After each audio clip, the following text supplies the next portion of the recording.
The mystery man who knew how to sell without the need for words. If you want to know how to sell, read on.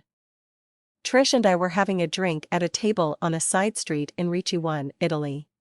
This deadbeat guy dressed in white robes and a hood shuffled up to the table with a canvas bag over his shoulder. Not threatening or anything. He put down the bag and proceeded to unload half a dozen shiny chrome metal objects onto the table. Then he scooped his bag up and left, without a word being spoken. We looked at the chrome things and guessed they could be cigarette lighters.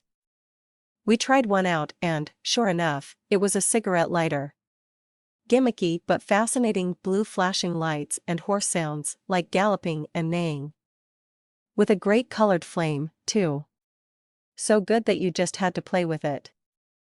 Then we tried out the others. Green, red, and more blue flashing lights, all with sound.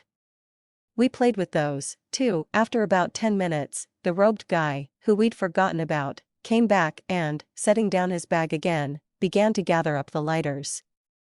Our lighters. Clearly, he couldn't speak our language and we couldn't speak his. It didn't matter. When you want something, you make yourself understood. I can't remember what we paid for those lighters, but we had them all and more from his bag. This man knew how to sell. Let's look at what happened.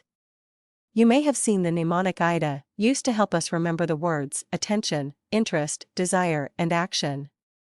He stuck to this marketing formula very efficiently. Attention. He showed up. He put things on the table. He went away. Nothing else. Sure enough, that grabbed our attention. Interest, how could we ignore them and not find out what they were? Curiosity is human nature, and there was no one there to stop us inspecting them. Desire, they were good products. We could test them and they worked well. They'd make great gifts for folks back home. We wanted them. Action. The guy came back. He didn't try to sell them. He tried to take them away. No way. We paid what he asked and bought more. We would have paid double whatever he asked by that time. He's probably never written a book about how to sell. Never been on a course. Never read books or been on a forum. But if you could adapt his style to your marketing toolkit, you'd surely be a millionaire in a short time.